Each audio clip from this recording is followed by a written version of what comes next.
Hello, and welcome to this episode of the Reset Podcast. I'm your host, Lauren Mignot, CEO of the experience agency D Flash. Each episode, I bring on a different person from businesses doing some game changing things. And as we're in this really unique period where we're kind of all home because of the COVID-19 situation, hearing from dynamic business leaders and how they're pivoting and making things unique and different is of paramount importance. So I'm so excited to have Angela Brown, who's a senior social strategist at GSD&M out of Austin, Texas, on the show. She has a phenomenal story. She's worked on some campaigns y'all might know about and a few you might not have, and it's going to be a fantastic conversation. Take a listen. Hey, Angela. Hello. Thank you for having me on today. I'm super excited to be here. Great. So excited to have you on. And so, as I mentioned, every single episode always has the same first question, and I'm always fascinated by the answers, and I'm sure yours will be no different. So, Angela, what was your first job? First job. Okay. Are we talking like teenager first job, or are we talking like adult out of college first job? Whatever you want. Okay, well, I'll give you both then. The first job isn't super interesting. I worked at Gap. So I was like 15, I think, when I got that job. Actually, no, wait. My first job was babysitting because I was younger than that, and there's not really necessarily a like age restriction on babysitting. So that was technically my first job. But I worked at Gap as the next one, and then like as an adult. My first job was actually working at a daycare. You and children, apparently. I yeah, for a second I thought that was what I was supposed to do as far as like career goes, but it didn't go that way. So, but yes, I'm good with kids. I like them a lot. But I worked at a daycare because I had this like program that I was a part of. It was something that United Way did. I think it was called like the Vistas or something like that. It's years ago now, but it was like a program where they placed you in different, like it was centered around kids. So they placed us in like various environments. So some people were at like higher education places like University of Texas at Austin. Some people were at like daycare centers. And so I was paired up with a girl and was working at a daycare center. So that was technically my first job out of college. So that was a really interesting one. And what did you learn? Oh, geez. So the point of that job was we got paid a really, really, really small amount of money. And the point, which I think is kind of interesting and strange, is you were supposed to be living below the poverty level to get an understanding for how that feels. I actually lived with my parents at the time, so I didn't have to like use the money we got paid for rent because at the time this was like 6 or 7 years ago. So rent was a different price then, especially in Austin. But it was still high, and so some of the girls that were in the program with me had to actually make that rent work, and they were from like other places. But yeah, they didn't pay us very much, so I learned there truly has to be empathy for people in different socioeconomic classes because everyone thinks that you always have a choice and you don't always. So I learned a lot about just how it can feel to really truly need to make ends meet and be living paycheck to paycheck. So that was one of the main things I learned. And then just kind of how to navigate working with kids.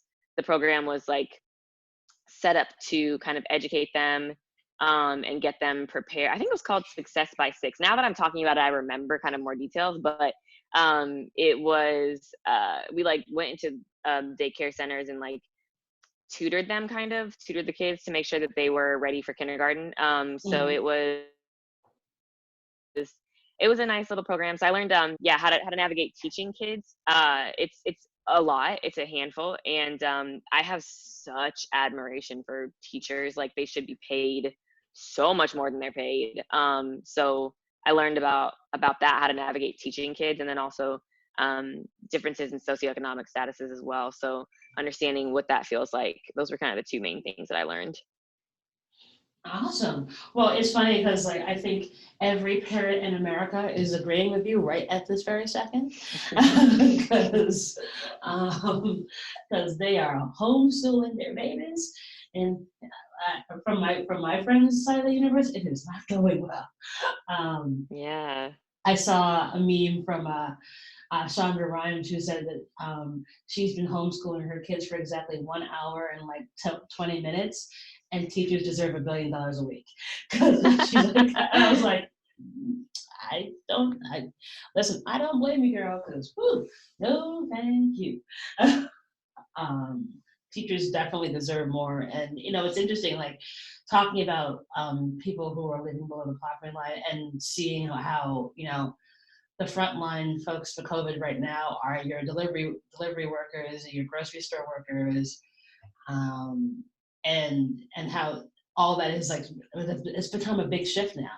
Well, everyone's Hmm. like you're depending on those folks, like you're not getting your deliveries, or your delivery your Amazon Prime deliveries or your food deliveries from Caviar or Grubhub, unless these folks who are making less than minimum wage go out there and risk their lives to literally bring you pizza. It's a very stark reminder that we're all facing now.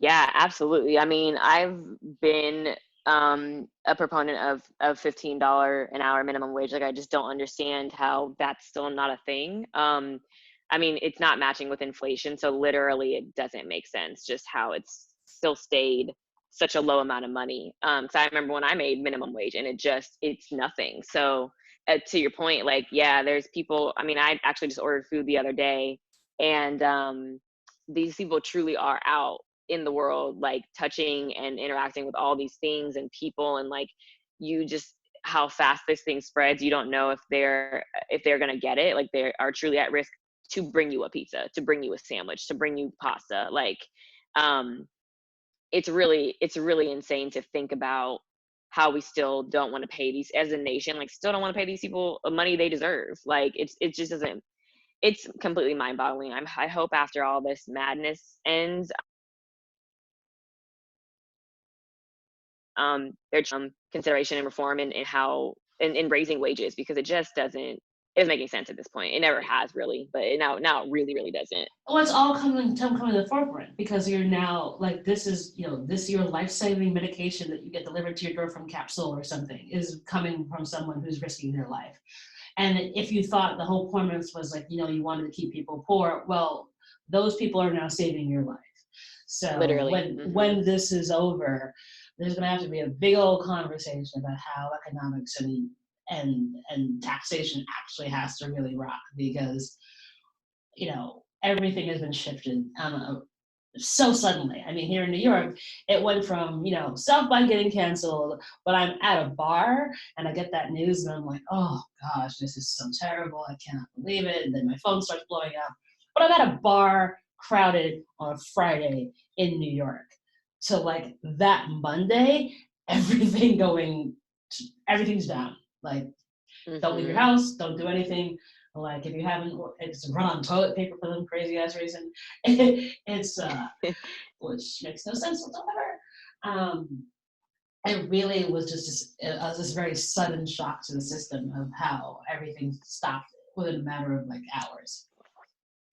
Yeah, well, I mean, I think another thing too is like, I've had a couple conversations with people that I know about the fact that like America is really showing itself right now. Like, Oh yes. those of us who are not as privileged as others have been knowing about this problem, and well, not even this problem, the many problems here, but every time some kind of crisis happens, people who are very privileged like freak out, and they feel very uncomfortable and very insecure, and it's Oh like, well, child. welcome, I'm like, welcome to what we feel every single day walking out the house, so like, you're scared, this is what people like that look like us feel every day. So it's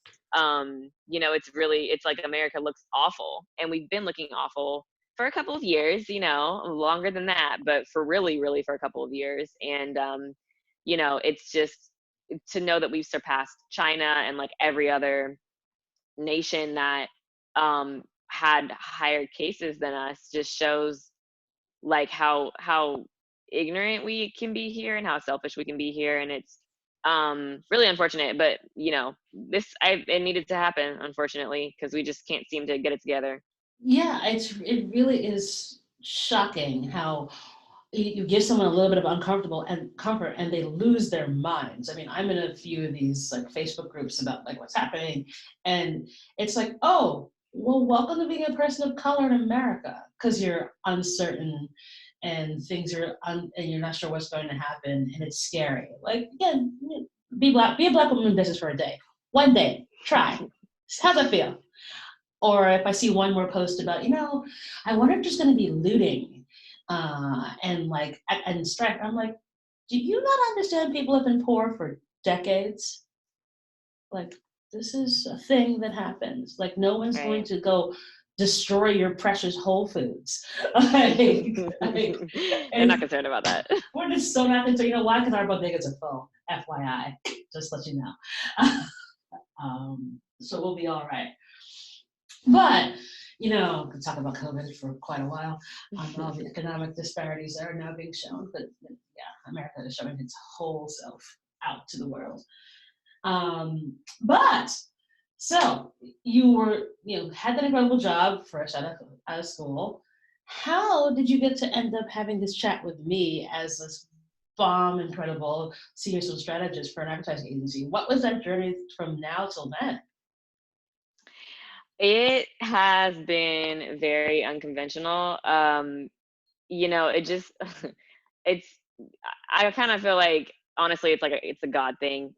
That's just my kind of belief of how things have happened and unfolded. But um, I absolutely have worked very hard to get to where I am. It's just that I didn't have any kind of traditional path into making it into GSD&M.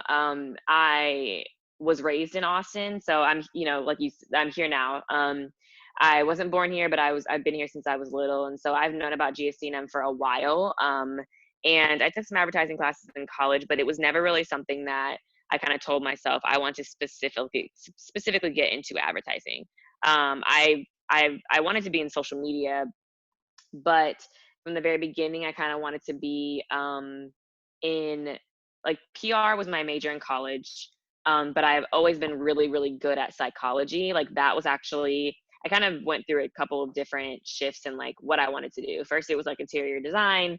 And then when I was in college, I didn't have a car, so I couldn't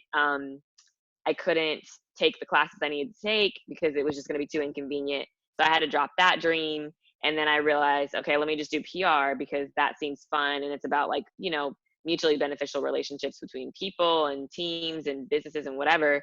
And so because I'm a people person and an extrovert and good with people, I just decided to do that. But then something about it in the time that I was graduating felt like there was a shift in like the prominence of social media kind of coming to the forefront. And so I kind of just knew, and at that point there really was only like Facebook and Twitter, but they weren't like Twitter wasn't brand like had only been around for a few years at that point. And there were things like Instagram had started up and there were things coming into the fold, but nothing was like extremely prominent like it is now, but it was starting to be. Mm-hmm. So I kind of just had a feeling that I should probably shift. And people were saying at that time, like this was 2013. They were so probably like 2011, I would say was like when the conversation started about like what should be happening with careers and whatnot. But at that time, there were conversations being had about like what social media was going to be, and they weren't anything anywhere near what they are now. But I just had a feeling that maybe I should pivot. And so when I graduated from getting a PR degree, I had wanted to do psychology, but that was because I love people and like just understanding people and relationships and all of that. But psychology and sociology meant I had to go to grad school, and I was like, I'm not going to do that. No, That's more money on my plate. Student loans. I'm like, I didn't love school, so I'm just like, nah, I'm not going to do that. So I had to kind of pivot again, and was like, all right, well, PR it is. But then when I graduated with the PR degree, I didn't love it. I also realized that I wasn't going to get paid that much, and that's not to say that like being in social media pays you an exorbitant amount of money, because that's not true either. But PR just felt like I think my issue was that with PR, it was like you're gonna be always on all the time because you think about like crisis PR and you think That's what about you do. yeah, exactly. So I was like, nah, I don't know about that. So I kind of was like, all right, well, here I'm gonna graduate with this degree and then I'm gonna figure it out. And so, got the first job. Obviously, wasn't what I wanted to do, and so pretty much what I had to do was just like volunteer, doing social media for people, and I didn't even know what I was doing at the time at all. It's just when you start out, you just kind of figure it out. Yeah, you literally figure it out. So I volunteered doing it for so many, I did it for so many like random organizations. I can't even think of what they were, but a couple of big ones that I did it for were like the Urban League. I helped them out with their stuff. Then I had this, it was a Urban League of Young Professionals here in Austin. And then there was a group that my friends had started called Austin Social Circle. And so I helped with that social media and kind of ran that. And then I just did like other random things. I did some stuff for South by Southwest, some programs that went on during that time that were kind of focused on tech, the tech space and Black people and people of color in tech jobs. And so I helped do social media for a couple of those events for some months. So that's kind of where I really got my experience. And then I got like a part-time job doing social media that I just applied for online. And I just kind of just picked up these little side hustles and hobbies and tons of volunteer work. And this is when I was younger and had a lot more energy, and my job wasn't as, I'm still young. I'm not doing all that, but like my job was not anywhere near demanding like it is now. Like it was a true 8 to 5, like went in, got out, and didn't have to touch anything involving work. So I was able to volunteer and do all these things. I even had that part-time job while I had a full-time job. And so I would take, calls and whatnot, like during my full-time job, like on my lunch break for my part-time job. Of course. And get it where you fit in. Exactly. Yeah. I was like, well, I got to make this side money. I mean, it's a starting salary, so it wasn't that much. And I needed extra cash, and desperately trying to build up my social media experience, and was willing to do anything to do that. Which is how I've been doing South by for so many years, because I've just done social media across these different mediums for it. But once I left that so the job that I had, my part-time job doing social media, had like nothing to do with social media at all. It was like I worked for a home builder and I was like running budgets. So I literally was like doing budgets and then social media, like it kind of both together. Like I had what I call a very dry and boring full-time job. And so the fun stuff was the social media part-time work that I got to do like on my lunch break and before work and after work and all that kind of stuff. So I did that. And then my big break, if you will, came from a personal friend of mine, actually. Her name is Regina Anejono. And she runs a website, or it used to be called byregina.com, and now it's called Beta and Beyond. And she basically is like kind of one of the OG like digital infopreneurs, if you will. And that basically just means like she helps all these like webinars and workshops that you see online now that just seem to pop up everywhere. Like she kind of was one of the people that started that, with a couple of other friends of hers, not in like a group setting, but just like they kind of, each would do their own thing, and it just grew from here. But she ran her own business, and she pretty much just helped you figure out how to monetize your talents. So but it was all digital, right? So everything you did was digital. So you might have been selling a product online that you made physically and you had an online shop, or you were teaching people a special skill that you had. She helped you figure out how to monetize that, and she's brilliant at it. And she needed somebody to run her social media. So I was her digital and social experience manager. Literally made up that title. She didn't care what it was. She was just like, figure it out, whatever title you want. I'm like, great. It's funny at the time that I didn't give myself like a higher title, but it just didn't matter to me, because it was like, yeah, that was fun enough to me. So that's where I really got in the nitty gritty of like being partially a copywriter, being a person that had to be very, very scrappy by like, finding the right images and sharing out all of these posts and having like a spreadsheet of like, her content with other people in her field and their content, and just doing a lot of sharing across her platforms of all of that. I Building content mainly calendars when they were called content calendars, building a okay? ton of content calendars. Yeah, editorial calendars, I think is what they used to be called back in the day. But I did all of that, and really kind of learned how to tap into her tone of voice. So that's where I kind of learned how to switch it on and off. And it's not easy. Like, I'm not a copywriter.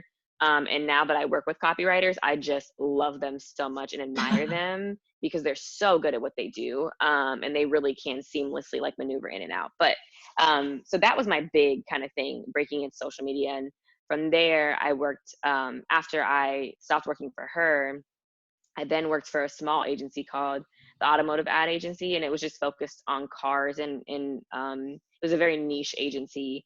And I was there for a couple of years. That was definitely something that I kind of stumbled upon, in the sense that, like, I needed a job, and my friend was working there at the time, and she was running their social, and she was like, "Do you want to come work here?" And I was like, "Yep, need a job, so There we why go. not?" And that was literally how I got into advertising, because it was never I have to get into this space, I have to get into this field. I knew about it. I liked it from a distance. I admired the work that, companies did, but it just was never like, I got to be in this space type of mindset. But when I worked at that agency, I kind of climbed a little bit as far as like my rank was concerned. It was, first I was working under my friend, and then when she left, I was running the social department, and it kind of grew to a couple of people. It was like me and one other person, and then it grew to like me, two other full-time people, or no, three other full-time people, and then like several interns, and I was leading all of that. So it was a big shift in like management, and a big shift in leadership, and having to literally lead an entire team. So I did everything from running like one car social client account to running 20-25 of them, which is horrible if Insane. you think about it. Insane. It's absolutely insane. Yeah, that's never ideal. But so I've done I've done a lot in a very small bandwidth. So did all that, and in between that time, I had applied at GSD&M, but um, it there is like you have to have a certain amount of experience to be able to work there, and I didn't have that yet.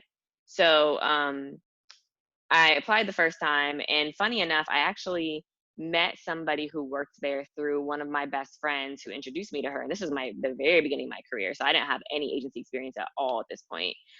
But this woman, I randomly met her at a GSD&M like summer event. It was like a picnic or something, and I didn't know anybody. I didn't even know this woman. I just went, and um, I remember doing that, and then she had ended up quitting, like, I think at that picnic, like, it was like, she was like, "Yeah, I'm gonna leave. So my last day is in like 2 weeks or whatever." But that happened, and then like fast forward several years later, that was probably honestly like 4 years ago at this point.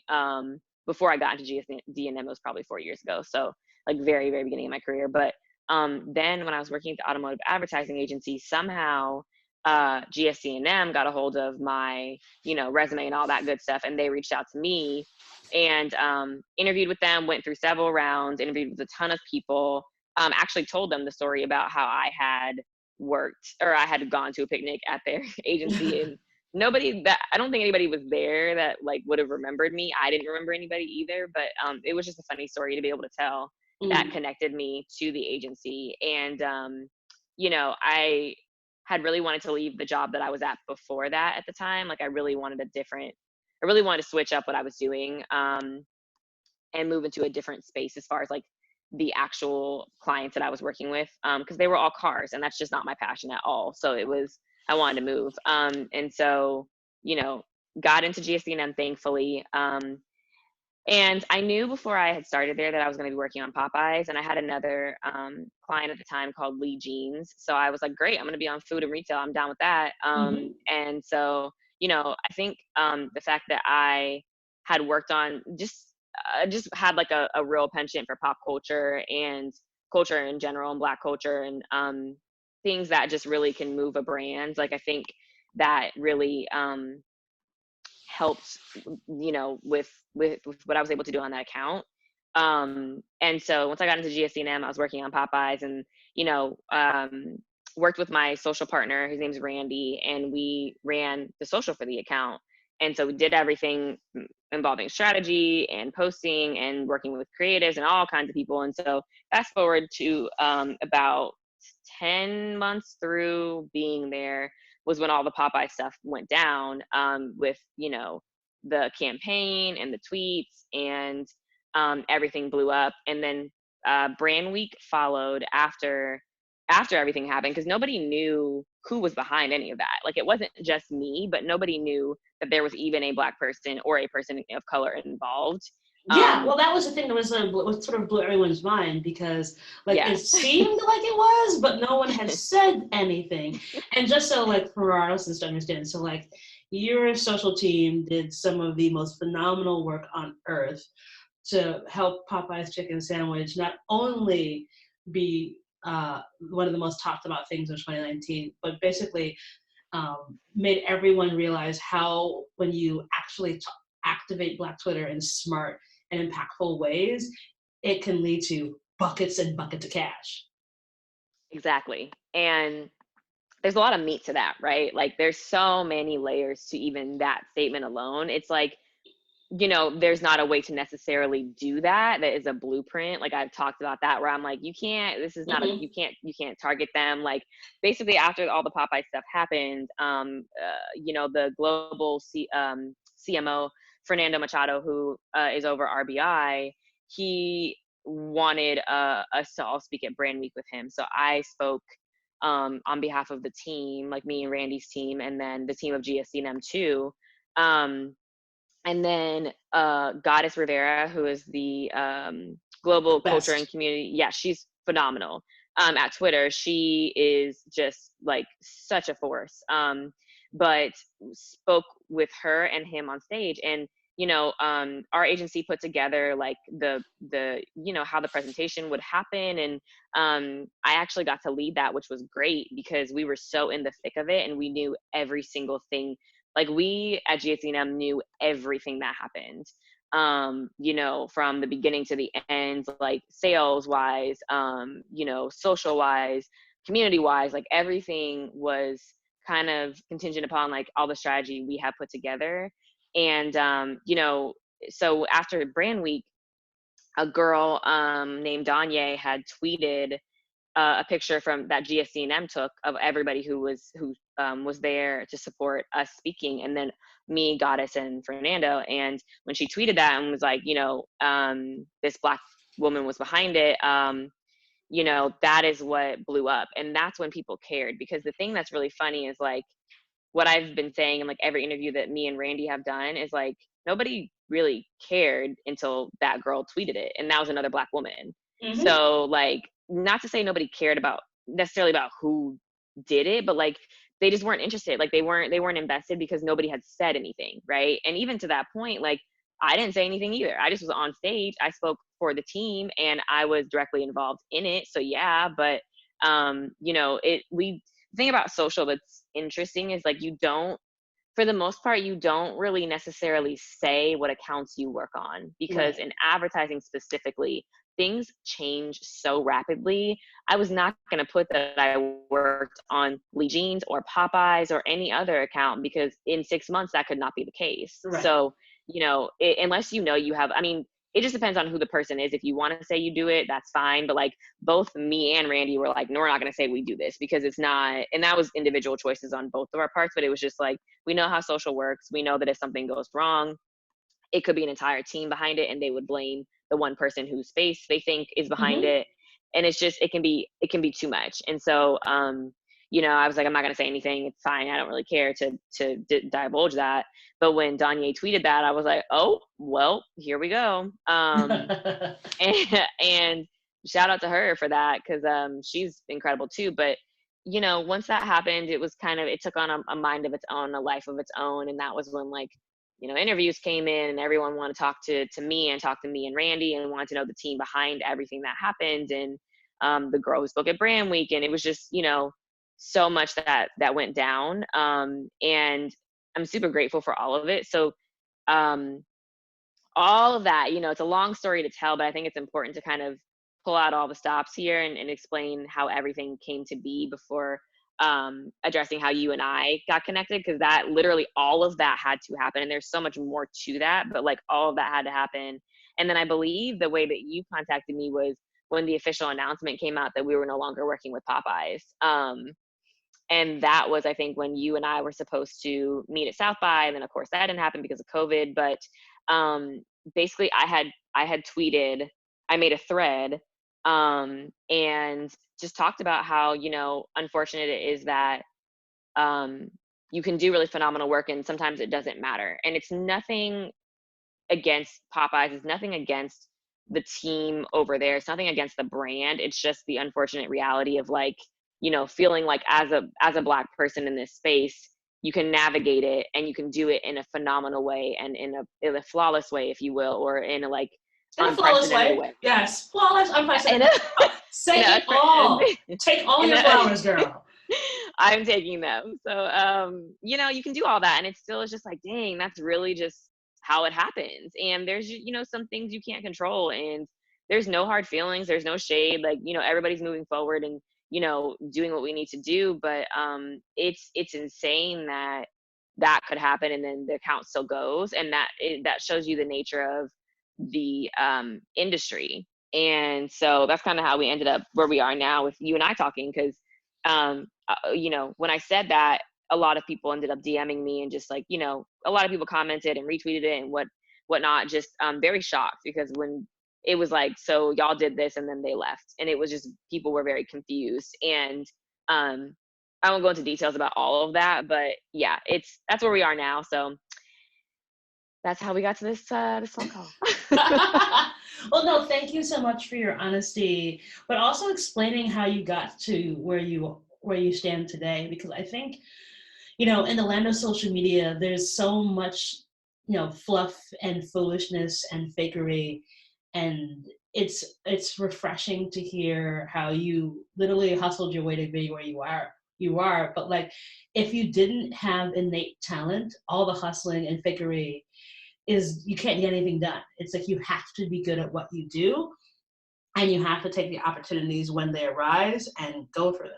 But also you have to, bring your whole self. Like, because you had told that unique story about, like, you went to the picnic and you remembered who these folks were, and it was, you wanted to do something that was bigger and different, and so you wanted to put your foot out there, but also taking the time to get the experience, as opposed to assuming you could do everything tomorrow, are really key lessons I think a lot of people miss along the way.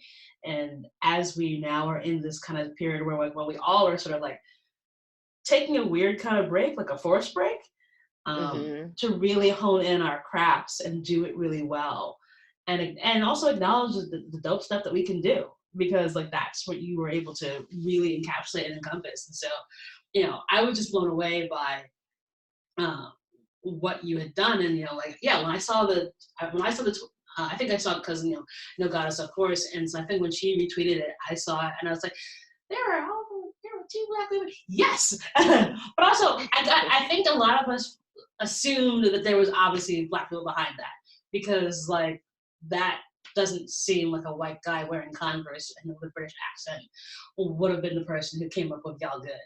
Like, just a thought. Yeah, I mean, it always could be, right? Like you never really know. And the thing is, like, what's kind of great about it is, it was a Black woman and a Filipino man, like two people of color, who have, very much are tuned in and tapped into culture, and who, know how to navigate that space. And like, we had such a powerful dynamic that we joined forces and like made a lot of stuff happen on that account that just otherwise would not have happened. Um, so, yeah, I definitely like climbed around and scratched and, pulled and jumped from here to there and everywhere. And nothing was simple or easy at all. And one thing that, to your point, like to make sure that everyone really understands is like, during this time when we're all having to pivot, like I've been pivoting for the past 6 months, probably. Like everything that happened with Popeyes, like that alone, everything about that campaign was a pivot. Like it just, from the moment that that tweet blew up, and that's, and the thing too about what happened there is like, it's not just a coincidental, you said something, you tweeted it and it blew up. It was literally like months and months of prepping the account, the client, the looking and actually acknowledging the people within Black Twitter, like surfacing opportunities to them, educating them on what that actually is, like who these people are, like, and there's so much more we could have done, and that time is come and gone, but that is going to be applied to other clients, right? Like not just necessarily giving them the understanding of Black Twitter, but just like the cultural understanding of like how I'm exposed to different things than other people might be, and I'm into different things than other people might be, and using, like, you can't be afraid to use the things that you're interested in your thinking for how you strategize for a client, because there truly, especially if you're a person of color, I would say, there's things that you've experienced and things that and that are innate that are not easy for other people, or that they'll never be able to do or understand, and you have to use that as an advantage and understand that it truly is one. And the thing about like Black Twitter is like, it is truly just made up of Black, mostly like primarily Black people, who range from like your everyday person to your high level influencer.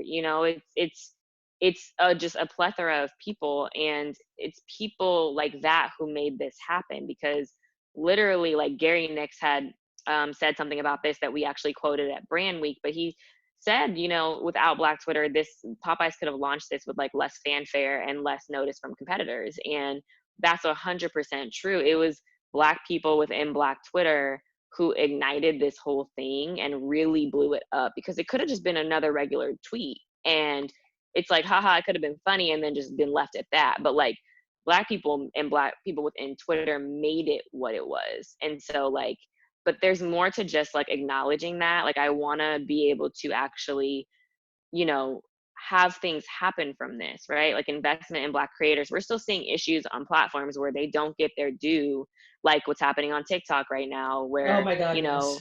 Ugh. yeah, I'm like, Black creators keep coming up with all of these dances, and yet the, very societally acceptable, pretty white women get all of the money and the brand deals and the accolades. And it's just frustrating because it happens over and over and over and over and over again. So it's like, I think we consistently have to strategize and think through and get allies on board, right? Like, for making sure that we can do good work. Like Randy being on the account with me as a Filipino man, like, who also is very tapped into culture, like he was my advocate and he was able to push things forward for me because he's my manager. So every time I would talk to him about what's going on culturally and we would have discussions about stuff, like he would get it and he could advocate for me to make sure that like, what I'm thinking can be presented to the client or talked to with the team. And on that account, I was very unapologetic with like who I am. Like, if you want good work, you have to allow me to be myself. And that's Right. on this account. That's on any account that I'm on. I'm on different accounts now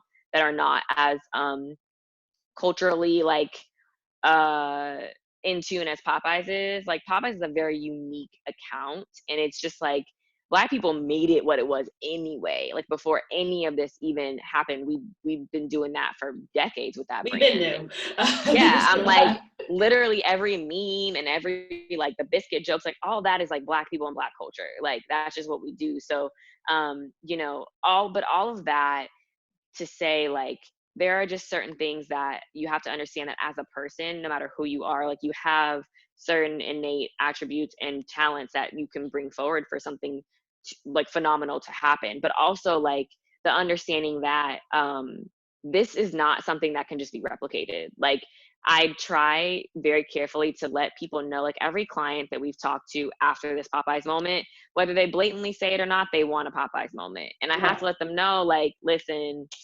it's great that you want that, but like I kind of have to skirt around it, because it's like that shouldn't be your expectation or your mindset. Like we had to get Popeyes to be the brand that it was before we could even tap into that. That was like I said, months of training and educating and testing and iterating things to see if they actually worked, and repeating them. So it's like, you know, it's there's a lot of work that goes into that from the jump, and it is not a simple, like, let's tweet this funny thing and we're good to go. Because then if that happens, let's just say you do tweet something cool and it works, what's the background behind that?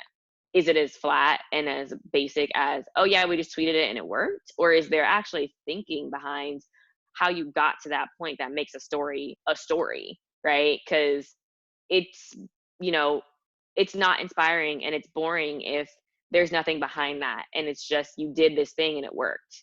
You know, so sometimes that's what happens, but in this case that wasn't it. So it wasn't, it was it and it wasn't it, right? There's more meat to the story, but yeah, it's there's a lot to it, and I think it's important for people to understand the Black Twitter component of it, and for us to continue the conversations that have been happening way before this, right?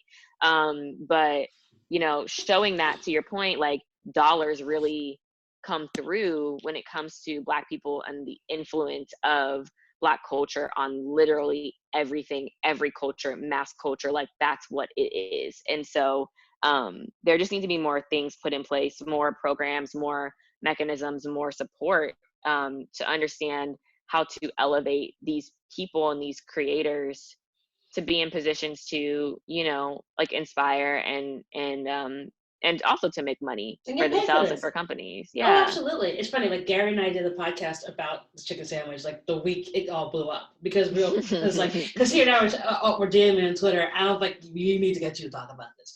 And the thing was, like, you know, and I think I even said, I bet you there is a Black woman behind this. Because you guessed very well, because I'm a Black woman. That's Mm-hmm. always, like, we kind of see it for what it is.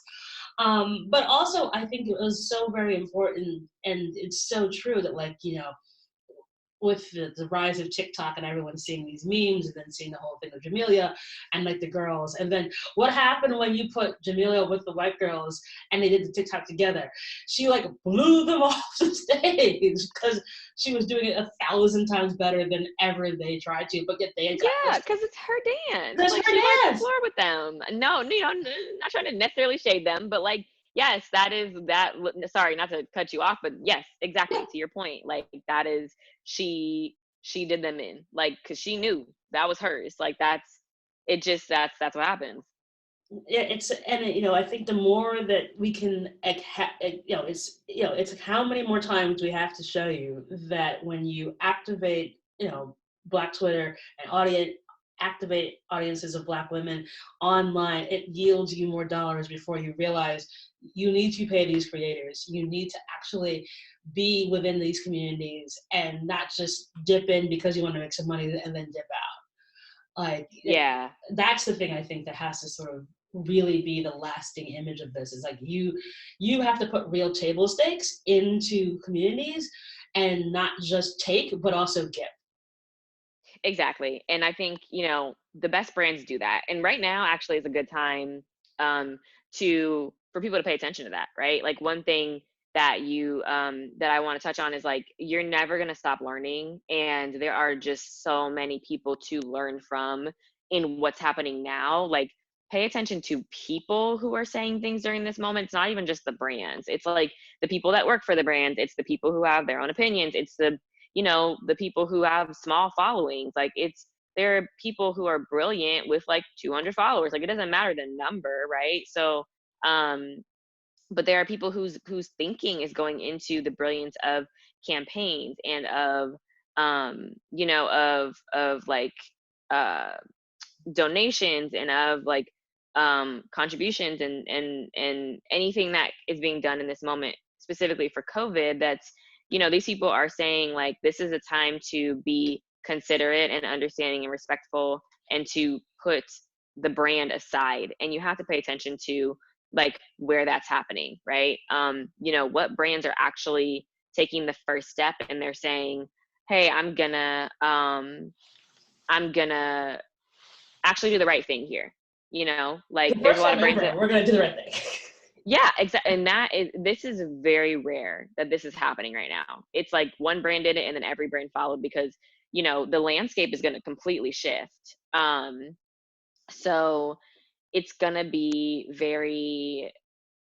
it's gonna be very different when we get into this new normal, because people are paying attention. They're gonna be looking at these brands and saying, you know what, nope, I'm good on that one because there's this food restaurant I can eat at over here because this one didn't do what they needed to do. Or there's, this alcohol brand I can have instead of this one because this one didn't do what it needed to do and it didn't take care of its employees and they're not paying people. Like, these brands have massive amounts of money and the people shouldn't be needing to fork over their salaries and their contracts and like amounts of money they make from those to support the everyday person. Like, brands have more than enough money to do that kind of stuff. The richest of the rich people, maybe we're just not hearing about it, but I also feel like it's just not happening. But the point is, like, there's things to learn in this moment, and this is devastating to so many people. And so it's like, also what our team is having to do a ton of pivots right now. We're literally having to figure this out as we go because this is not something that's happened before. Not in this time, not in this century, not in this way. So it's like, we're having to figure out, like, trusting our gut and our instincts and saying what actually makes sense in this moment and how do we navigate this space. And there's so much you can do, and it's about not being overwhelmed by what's happening and trying to just clear your mind to focus on what you need to do and kind of taking it day by day. But there's a lot in this moment to still be learned from people and from brands and all kinds of stuff. But that's kind of a note to the audience: is you never stop learning, like, ever, ever, ever. It does not matter how high up you are. There's always something you can be doing better or different, to shift, your thinking in these moments. Yeah, So it's so true. And thank you for saying that, because I think a lot of brands are in the simplest way, shook. And so they're mhm, not sure what to do. And so, what we've been seeing is, cautioning our clients against purpose washing, where it's like, okay, I'm just gonna, like, find this influencer, and then just have them talk about how awesome we are. And I'm like, what are you doing? right. Or like they see D Nice blew up, and so now they're gonna try to do their own version of D Nice explode. Oh And it's like, God. and I'm just like, oh no. But the thing that kind of came out of that I think is, building off of what you said, is that, you know, you have to lead with humanity. You have to be authentic. You have to be authentic, but you also have to be respected. And the way that you get respected is you find the people who are the best of the best to actually speak for you in really authentic ways. Because D-Nice worked because he was an incredible DJ. Like, everyone's like glossing over that one little point, but anyone who can DJ for 20 hours and not repeat a song or play something that Oof. other folks didn't want to hear Yeah, requires excellent DJing skills. exactly. Like, Questlove tried and it didn't work. Like, like David Guetta and Diplo didn't even get involved. It's like when you see, like, the battle of the producers that have been happening. Like last night was Scott Storch and versus Manny. I And missed that one, but yes, I heard about it. yeah, Manny got smoked, like so smoked, like but because people don't remember that, like, there was a time, because we're also in this period of, like, well, everyone's an instant celebrity, that actually skill matters, talent Mhm, matters. And so mhm. it doesn't matter that you have 10 million followers if you were made on a Kardashian show. But, like, Right. if you can show how awesome you really are and you can authentically be who you are, like, that would have never worked if he had been on one of the major streaming video platforms. Because people have been like, it's powered by blah, blah, blah. So I'm not into it. But because he literally was in his Mhm. kitchen in a t-shirt and a hat and just playing, they're like, all right. You felt there was this communal moment of, you could feel we're all in this together, but I want to dance in my living room, so I'll do it. Yeah. And so, like, that's the thing I'm hoping that happens now, that, like, you remember that it isn't always the 10 million follower. It is that 200 person who probably has a really awesome idea and is too busy, so he ain't got time to tweet. But if you actually got a hold of them, they'd be fantastic. Yeah, I mean, there's all of that is absolutely valid. There's also, I think, people have to think about moving forward is we have to strip some stuff, like strip things down and kind of go back to basics in a sense. Like, it's not always about the goofiest, flashiest, most PR worthy, like PR headline worthy ideas. Sometimes it's literally the simplest, like, Mm-hmm. where are people already at? Like, how do we meet them there, right? Like Dee and I said, let me hop in this kitchen real quick. Let me put these headphones on. Let me get on IG Live. Like, this man was not thinking I'm gonna get 140,000 people watching me. That's not. No. I guarantee you, he was just like, let me just do this real quick and see what see if I can make some people smile. And then all of a sudden, you have Michelle Obama in there, and Rihanna, and like all Bernie these Sanders. people. Yeah, I'm like, What is going on? interesting when that started happening. But yes, like you have Very. all these high level people, right, that start rolling through after a couple of days. Because it took up, that's the other thing, it took up a couple of days, right? I remember Mm-hmm. seeing it on my timeline before Saturday hit. Like, I hopped on Saturday when he hit that like 100K, and then Sunday when he hit 140K. But like, before that, I didn't even notice it either. I saw people talking about it, and I was like, interesting. I haven't really watched a DJ on IG Live before. Maybe I'll check it out later.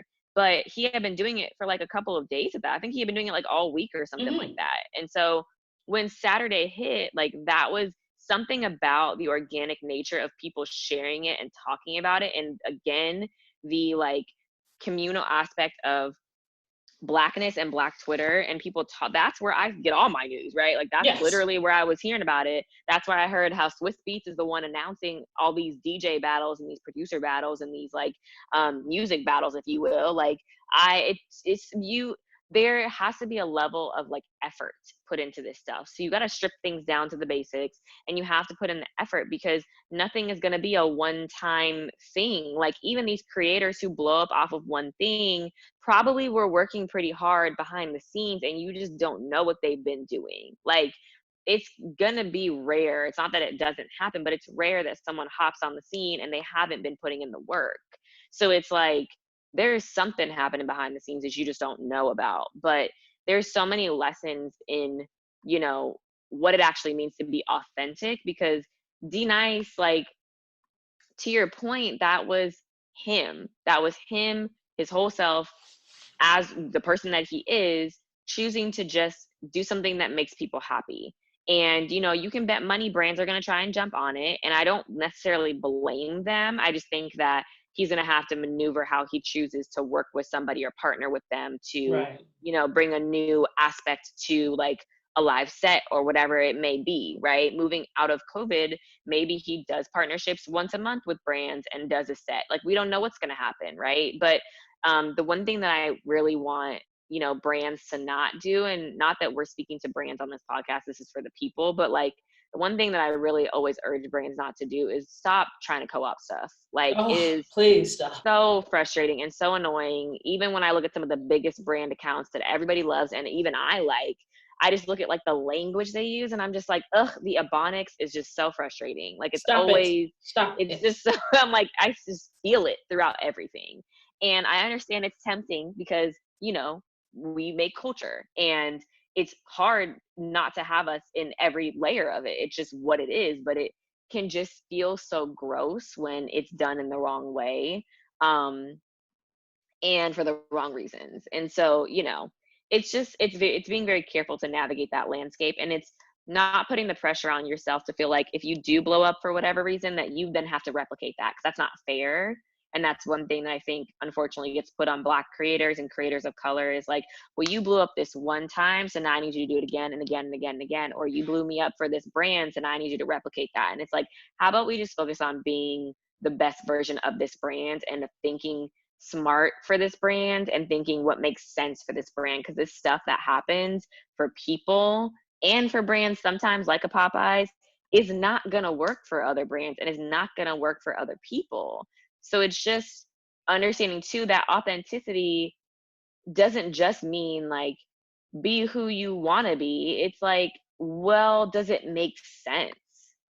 Because you can be real and raw and honest, but if it's like if it's like All the way wrong. disingenuous or yeah, I'm like, we got to be careful about what that actually means for the brand. Like, take the words of like authenticity, apply it to your brand, but then think of what that actually means for you based on a lot of different things and attributes. So, It's there's a true. lot to that. What happens? Like, it's when you see all the horrible Black History Month fails, and you're like, Hmm. was there no one in the room? But then you say, well, actually, there not only doesn't need to be one in the room, it's you need several in the room who can shake that table and and actually talk to this issue, so that it isn't all just on that one Black guy or one Black woman who has to stand up for everybody, Black.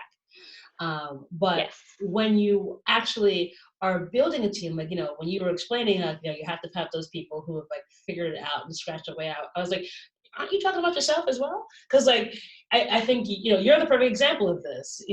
Not that I don't blow smoke, but like, I tell the truth. It's like Yeah. you just said the exact same thing. It's like, you figured this out, you worked at your craft, and when you got your shot to be somewhere really good, you got there, and you didn't leave half of Angela at home. You brought her whole self to the office. And I think that's the thing that's really key, that like, when agencies and when brands foster environments where people can bring their 100% whole selves to the office, and then want to have that person actually speak and give critique and give honest critique, that's when you win. And when you don't, that's when you get, Harriet Tubman making Montana salutes. But Exactly. So, that is those are all extremely important things. And yeah, I'm applied to that as well, so it is partially I'm talking about myself, but there are just, to your point, like, there can't just be one person in the room, because it was just me in the room, and that got really hard a lot, more often than not. And that's why I'm so thankful that I had an advocate and a partner on that worked on social with me, who was able to advocate for me, because it's exhausting if you're trying to bring your whole self to the table, but you're the only one. Or even so, like, we keep wanting to forget the fact that, like, Blackness is not a monolith. Like, no, we're all we exactly are the same. What not do you mean? we are not all this. We are not, we're not the same. And so, like, you think that you have one person in the room and it's going to work, or you have one person in the room and that means the whole diaspora is represented. Like, that's not it at all. And even so, like, you might have more than one person, and like, stuff can still go wrong, or you have that one person and stuff goes wrong. Like, what happened with Barnes and Noble. Like, I completely understand. When I took a step back and thought about what happened there, I was like, but also that could have been a Black person. We don't know, because they could have, there are layers to that. That could have been all they were able to do. They could have had a ton of ideas, and the higher ups said, you know what? That's what we're Nope, gonna go strip it. with. Yeah, they could have been like, nope, strip it down. Give us the simplest thing that we're willing to do. And they were like, okay, well, what about covers? Cool, that's it. Green light it. We're done. Like, that could have literally been what happened. And it could have been a whole campaign, a whole activation, a whole setup before, and that was what they ended up getting. And they might have just said, you know what, this is what I can do, so I'm getting it out the door. And then the backlash comes, and then who does it fall back on? Yeah, That Black that one person or person. person of Right. color, right? Exactly. Because you speak And for all of us. It's like, and mm-hmm, I wish that, I hope, as part of our, forced to stay at home period, where we have more time to reflect and punish, reset, that, we have some more of these more honest conversations about the fact that, you know just because you're Black in Austin doesn't mean you're the same as Black in New York. And every single Black person isn't a Black mm-hmm, American. There are Caribbean Americans. There are mm-hmm. Africans who are from, Ghana, Nigeria.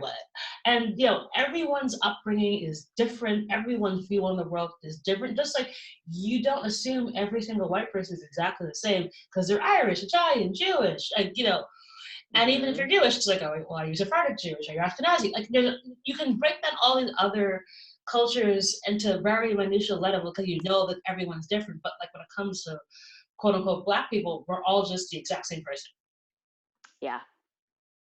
So here's hoping we have the time and the space in this, uh, indoor time to have those conversations come to the fore more often, and there actually are like panels and talks where people can see folks and understand and hear when they're talking about this, and really deeply absorb it, because you have to listen now because you're stuck on a Zoom call. and Exactly. and it sinks all the way in. Mm-hmm. So what do you do for your self-care? Because I know you obviously are probably crazed working for an agency in the middle of all this madness.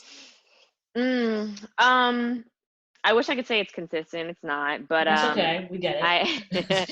I read, and I've actually been listening to a lot of music lately, like just like kind of blasting it and having it be on repeat. I'm a big binger. I'm a big Netflix binger, and this time has actually taught me to maybe honestly take a step back, like for real, after we're all done, in a couple of months being in isolation and being socially distant. I I'm an extrovert, like an extreme extrovert, but I love just kind of chilling in my apartment and watching Netflix or Hulu or HBO. Like I have all of them, but I'm realizing that there really has to be a balance. And so right now, what I'm trying to do is step away from that, and which is kind of hard because I'm at home and I can do it whenever I want, but step away from that and read a book and like truly pick up and read and highlight and like, put sticky notes in it and actually like absorb what I'm Absorb. reading. And listen to music and just whatever, I might just pick a playlist and just let it rock, and whatever comes, rolling through, I'm just going to take different genres and different artists and whatever, or I might listen to the same artist and the same song 50 times in a row. It's whatever my mood is. So basically, like, my self-care is kind of, it's reading, and it's setting a tone and setting a vibe by listening to good music that makes me feel good. Awesome. Well, that now is the time for this. Although, from a Netflix perspective, have you or have you not seen Tiger King? Oh yeah. Yeah. I almost need to rewatch it because I wasn't paying 100% attention to it, but I caught the craziest parts, and I was just like, all right, you know what, I need to maybe I don't want to rewatch it, but I'm just like, maybe at some point I probably will. But yes, no, all the insanity that like I like several times was like, what am I watching? When I was watching it, I was like, I don't what? Like I literally was just like, no, this is a wild. This is wild. So yep, I've seen it. Yeah, it was one of those, like, I was resisting it so hard last week because I kept seeing people talking about it on Twitter, and I'm like, what? No, I feel those weird ass people. No, thank you. And then I ended up sitting to watch it. And here's the thing: like, you're home. What else are you gonna do? So just like, Mm-hmm. and then like, yeah, similarly, I like. There was one, I think, the moment when they like start talking about, well, that Carol may have killed her husband. I'm like, wait, what? We thought she was. And then I was like, okay, all right. Mm-hmm. None of you are redeemable, but this is like a train wreck that is slow moving, and I have to keep watching. Exactly. And None of them were right in anything they did. Like I'm not picking sides. They're all crazy. actually, Saf is redeemable because he, got his arm ripped off. Oh wait. I thought that was it. I thought it was a woman. Well, apparently he's trans man. Oh, okay, And okay, was okay, okay. misgendered in the credits apparently. Oh, okay. I just don't think I even caught on to that. Was No, my bad. I went down several rabbit holes on Twitter as a result of this because obviously the joke is that like there were like there are no black people in it, and it's There's outside of a passing shot of Shaq, and he's like, I don't even know that man. I just happened to hold a tiger. But like how like it's the very first. It's like it's sort of the visual example of my name is Bennett and I'm not in it. And like, because like every reference is like, isn't this hilarious? We have nothing to do with this. Thank you. right. Yeah, I'm like, no, we're good. We're not gonna enter into that space. It's okay. Y'all can have it. We could laugh at you repeatedly and all the memes. All the But again, it's a similar example. Like, I don't think that would have blown up had it not been for all those memes. I just kept, what is it? What are people talking about? And I'm like, okay, fine. And then you kind of, and then you again, and it's like the highest rated like Netflix documentary of like all time, I think, at this point. So, Oh my goodness. it's like again, it shows you the power of it all. So, Mm-hmm. as part of my, I guess, Reset Corona series of episodes that I'm doing, I'm asking, of my guests, do you have a give or an ask of the audience? And so, uh, Angela, do you have a give and or an ask?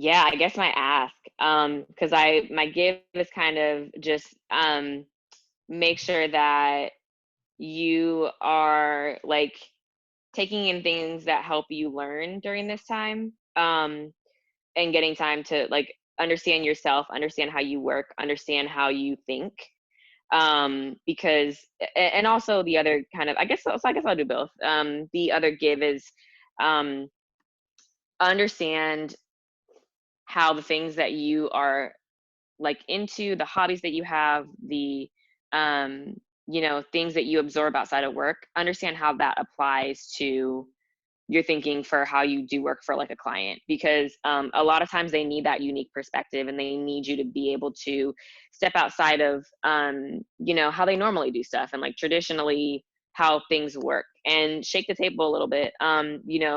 What I've done at my agency has changed a lot. It's not just what happened with Popeyes. Like literally I created things and did things that have never happened before, as far as like opportunities that happened and things that came in the building because of what happened on Popeyes. And that all literally stems from who I am. Like it wasn't brand week.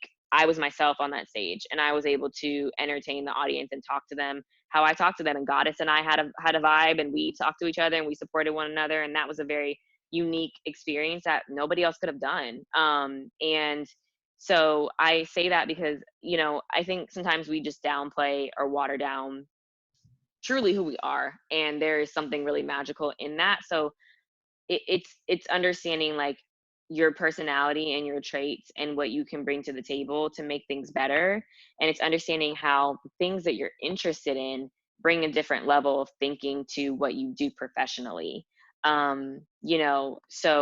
So I think those are really important things. And that would be my give, is to understand that and take some time during this time, if you can, to really rethink how you approach the work that you do, and reframe your thinking as far as understanding where the value is in just the everyday things that you care about, and how things that you come across, things that you like, things that you retweet, things that you share from TikTok, like that stuff, it matters in the long term.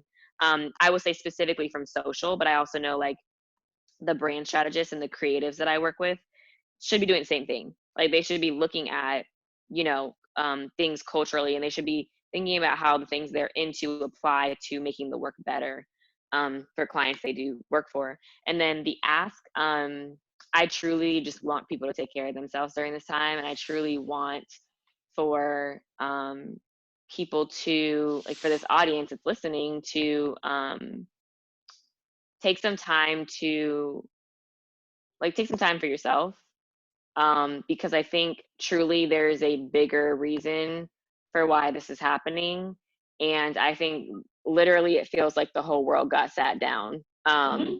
because we're all acting up. Yeah, So, literally. so yeah, I think that's super important as an ask, is just those couple of things. Awesome. Yeah, I know. I know I read this quote somewhere, and I think I think it's pretty accurate that Mother Nature knew we needed a break. Mm-hmm. And that is why we are all sitting our asses down, for a little while, Yeah. and take that time to be as still as you can and not overschedule, and and also remark on the beauty in the work that you've done, which like I said, I was just blown away by what you do, and yet you're still so young, but you get it. But because, like, if you want something done, ask a Black woman. Let's be real. Like, come on. This is why this podcast It's why this podcast exists. It's like, I couldn't find people talking about business and how they did it, and have someone who wasn't talking about it from a fake side of the house. And so I was like, well, if no one else doing it, I'll just make it myself. And Mm-hmm. and lo and behold, here we are, 3 years, 3 years later. So, it's always fantastic to hear the stories of how it actually does come to happen, and I think it's important for lots of young people to hear it as well as your everyday person who's listening. So Angela, thank you so very much for coming on the show. Thank you so much for having me, and stay safe, and stay sheltered in as much as you can so we can kind of get through all this. Yeah, stay the heck at home, people, please. I want to get my nails done. Awesome. Yeah. Right. And that is our show.